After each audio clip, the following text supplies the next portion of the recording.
Ella trascendió el papel de cantante. Whitney Elizabeth Houston representó la expresión sonora de toda una era, comercializando más de 200 millones de discos, acumulando cientos de reconocimientos y moldeando la sonoridad del pop contemporáneo. Sin embargo, en una tarde de febrero de 2012, dentro de una habitación silenciosa de hotel en Beverly Hills, aquella que dominó todos los escenarios, fue encontrada sin vida. La pregunta que el mundo continúa haciendo es directa. ¿Cómo alguien que alcanzó semejante grandeza puede caer tan profundamente y de forma tan discreta? Whitney Elizabeth Houston nació el 9 de agosto de 1963 en Newark, Nueva Jersey. Su infancia fue construida sobre pilares de fe, lazos familiares y música. Su madre, Cissy Houston, interpretaba gospel. Su prima era Dionne Warwick y Aretha Franklin era llamada Tia Ree. A los 11 años, Whitney ya realizaba solos en la iglesia bautista New Hope, su pequeña figura casi invisible detrás del púlpito, pero su voz conseguía estremecer las paredes. A los 15, comenzó a acompañar a su madre en el escenario como vocalista de apoyo, absorbiendo disciplina escénica y comprendiendo la responsabilidad sagrada de cada nota. En 1983, el legendario productor Clive Davis la descubrió en un club nocturno de Nueva York. 2 años después, su primer álbum homónimo explotó. 25 millones de copias vendidas, 3 singles en lo alto de las listas y su primer Grammy. En 1987, su segundo trabajo rompió récords antes mantenidos por los Beatles y Bee Gees, colocando 7 canciones consecutivas en primer lugar. Su timbre era natural, su afinación celestial. Cada presentación sonaba divina, pero profundamente humana, como si su alma estuviera levemente fracturada, pero aún brillando intensamente. Entonces llegó 1992. Whitney protagonizó El guardaespaldas junto a Kevin Costner. La película se convirtió en fenómeno mundial. Su banda sonora, liderada por la emocionante regrabación de I Will Always Love You, vendió más de 40 millones de copias, convirtiéndose en uno de los álbumes más comercializados de la historia. En la cima, Whitney Houston no era solo una performer. Ella era un acontecimiento. Cada premiación, cada nota, cada respiración suya se volvía noticia. A lo largo de 2 décadas, lanzó 15 álbumes. Comercializó más de 245 millones de discos y conquistó más de 400 premios, un récord Guinness que permanece como la artista femenina más condecorada de todos los tiempos. Pero el éxito raramente viene sin sombras. La fama amplifica todo, especialmente el dolor.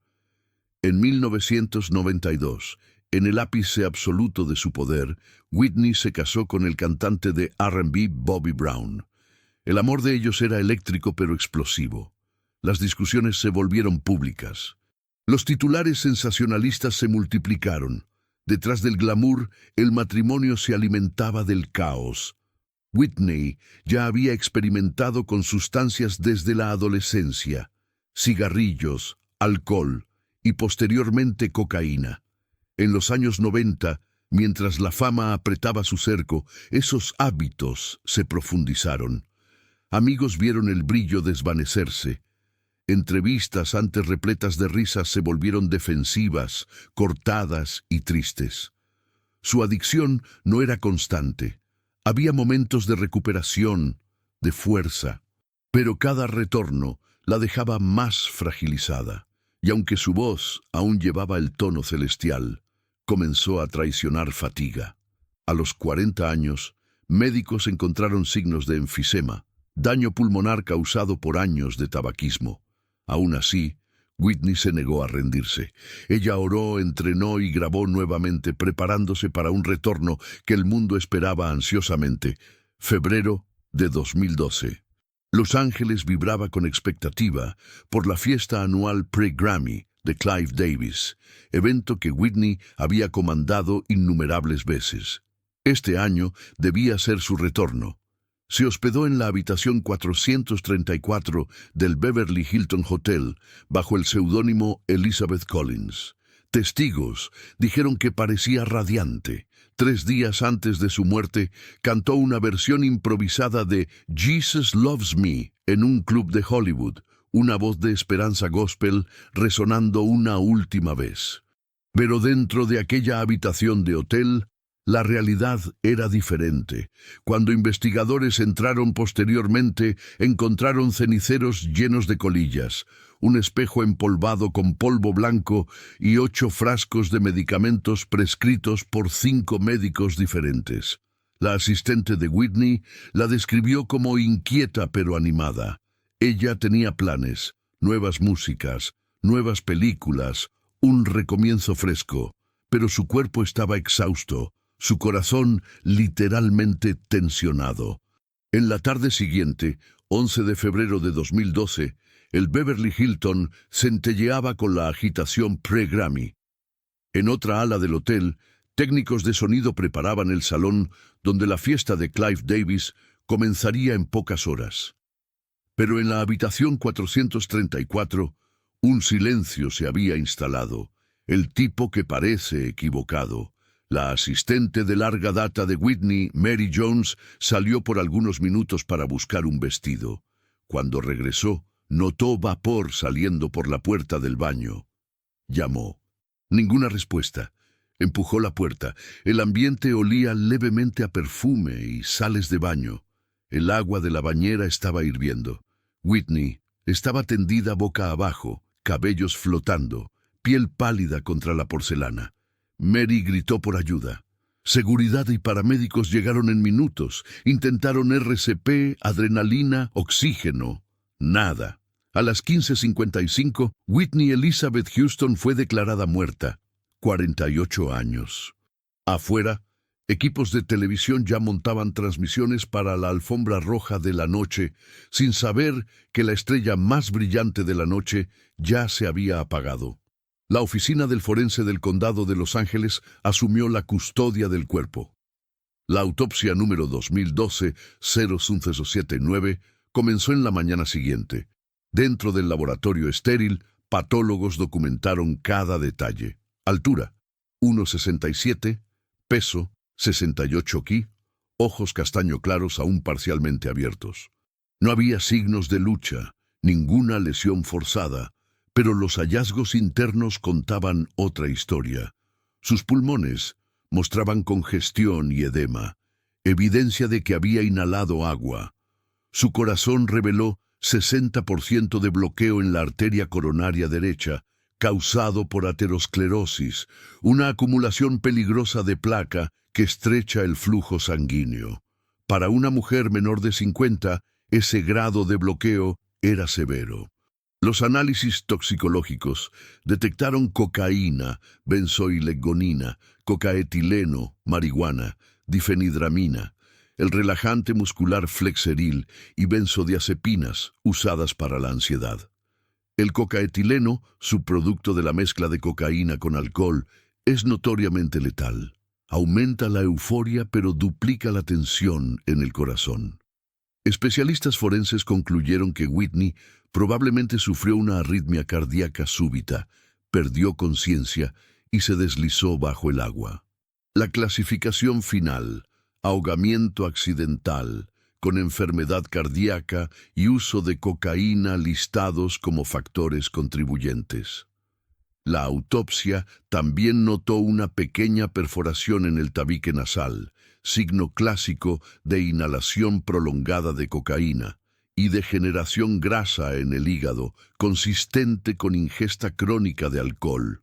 Sin embargo, un hallazgo sorprendió a los investigadores. Sus cuerdas vocales estaban prístinas, sin cicatrices, sin nódulos, sin quemaduras de reflujo o cigarrillos. Parecían, según el reporte, intocadas, como si la única parte de su cuerpo que cargó el peso del mundo hubiera sido perdonada. Cuando la policía fotografió la suite, la escena era extrañamente ordinaria. Copas de champán, maquillaje esparcido por el tocador, un sándwich de pavo a la mitad, una lata de refresco abierta y varios frascos de prescripción alineados cerca del lavabo. No había nota de suicidio, ningún signo de que ella planeara desaparecer.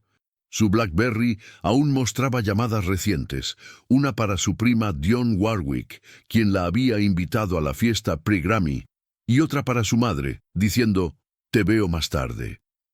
En una habitación cercana, su hija Bobby Christina Brown esperaba que la madre se uniera a ella. En lugar de eso, recibió la noticia de un guardia de seguridad. Bobby gritó, se desmayó y tuvo que ser hospitalizada por estrés y agotamiento. La tragedia resonó instantáneamente a través de 2 generaciones. Mientras autoridades completaban la investigación en el piso de arriba, cientos de celebridades se reunían en el piso de abajo para la fiesta de Clive Davis, evento que Whitney había frecuentado todos los años desde el inicio de su carrera. Cuando la multitud llegó, supo la verdad. El cuerpo de Whitney permanecía 4 pisos arriba de ellos, aún en la habitación 434. Clive Davis subió al escenario y habló entre lágrimas. Ella estaba llena de vida, esperando esta noche. Que la música sea su legado. El evento prosiguió, aunque muchos describieron la atmósfera como surreal. Risas y aplausos ahogados por el conocimiento de que el mundo acababa de perder una de sus voces más puras. Una semana después, Newark volvió a la misma iglesia donde Whitney había cantado cuando niña, la iglesia bautista New Hope. El ataúd llegó en un coche fúnebre dorado cubierto de flores blancas. Dentro, Whitney vestida de marfil, un broche centelleante en su garganta. Aretha Franklin estaba programada para cantar, pero enfermó aquella mañana. Stevie Wonder, Alicia Keys y Kevin Costner se presentaron en su lugar. El elogio fúnebre de Kevin Costner cortó el silencio. No eras solo lo suficientemente buena, eras la mejor, y ahora el mundo lo sabe. Afuera, miles se alinearon en las calles sosteniendo carteles que decían «Siempre te amaremos». Cuando las puertas de la iglesia se cerraron, el órgano comenzó el mismo himno que Whitney había cantado a los 11, «Guíame, oh gran Jehová». Después de que el reporte de la autopsia fuera hecho público, debates irrumpieron. ¿La industria la protegió o la explotó? ¿Alguien podría haberla salvado de sí misma? Médicos dijeron que la combinación de enfermedad cardíaca y estimulantes creó una tormenta letal. Miembros de la familia insistieron en que estaba limpia hacía semanas. La verdad estaba en algún lugar en el medio. La sobriedad frecuentemente vive en horas frágiles, no en meses. En entrevistas, Clive Davis recordó sus últimos días como esperanzadores. Dijo que ella quería ser mentora de artistas más jóvenes, volver al gospel y reconstruir su imagen, pero el agotamiento físico, emocional y espiritual raramente anuncia su punto de ruptura. A veces el cuerpo se rinde antes que la persona. 3 años después, la tragedia se repitió. La única hija de Whitney, Bobby Christina Brown, fue encontrada inconsciente en una bañera en su casa en Georgia, haciendo eco de forma aterradora al destino de su madre. Permaneció en coma por meses y falleció a los 22 años. El reporte médico listó los mismos factores contribuyentes: inmersión y toxicidad de drogas. El paralelo era imposible de ignorar. 2 generaciones, 2 bañeras, 2 canciones inacabadas. Entre profesores de canto, el tono de Whitney aún es considerado perfección casi matemática, 4 octavas, control absoluto de vibrato y alcance dinámico raramente alcanzable sin realce digital. Médicos que revisaron la autopsia dijeron que sus pliegues vocales permanecieron flexibles y saludables, sugiriendo que incluso después de décadas de tensión, el instrumento en sí perduró. Su don literalmente le sobrevivió. Después de su partida, transmisiones digitales de I Will Always Love You se dispararon más de 5000%. Sus álbumes reentraron en las listas mundialmente. En 2015, Clive Davis divulgó imágenes inéditas de sus ensayos finales, mostrando a una mujer sonriendo, levemente jadeante pero aún radiante. Honores póstumos continuaron. Tributos en los Grammy, documentales, exposiciones en museos y una cinta biográfica que reavivó conversaciones sobre fama, fe y autodestrucción. Aún así, ningún proyecto capturó totalmente la contradicción que era Whitney Houston, una creyente devota que se perdió en la tentación, una perfeccionista que dudaba del propio valor, una mujer adorada por millones, pero incapaz de encontrar paz en la soledad. Su historia se convirtió en un espejo para el costo de la propia celebridad, mostrando cómo el aplauso puede ahogar los latidos del corazón. Especialistas médicos, revisando su caso, enfatizaron que su condición coronaria sola podría haber sido fatal. Un bloqueo del 60% significa que el corazón está privado de oxígeno. Añade cocaína, un estimulante que contrae arterias, y el riesgo se vuelve paro cardíaco instantáneo. Combinado con agua caliente de baño, que dilata vasos sanguíneos y baja la presión arterial, el cuerpo puede perder conciencia en segundos. No fue una sobredosis en el sentido cinematográfico. Fue fisiología, la matemática de la tragedia, y aún así, dentro de esa ciencia fría, permanece algo profundamente humano. Una mujer luchando contra los propios hábitos que un día alimentaron su confianza, colapsando en la intersección entre agotamiento y expectativa. En la iglesia donde creció, la congregación aún habla de ella con reverencia. Recuerdan a la niña tímida que cantaba gospel antes de ver cualquier reflector. En aniversarios de su partida, velas se alinean en los bancos y alguien siempre toca I Look to You, la última canción que grabó que realmente sonaba como oración. Las letras escritas meses antes de su muerte ahora parecen proféticas. Te miro a ti cuando toda mi fuerza se va. Su voz, incluso ahora, parece viva, de la manera en que ciertos ecos se niegan a desaparecer. La muerte de Whitney Houston fue clasificada como accidental. Pero cuando se mira de cerca, nada en su historia parece accidental. Cada triunfo llevaba una fractura, cada caída tenía una melodía. Detrás de cada nota que quitaba el aliento estaba una mujer tratando de mantenerse entera, entre fe y fama, entre la mujer que ella era y la leyenda que el mundo exigía. Su vida fue brillo. Su caída fue humana, y en algún lugar en el medio está la verdad sobre lo que significa ser inmortal solo mientras se está vivo, porque al final, hasta la luz más brillante no puede huir de su propia sombra.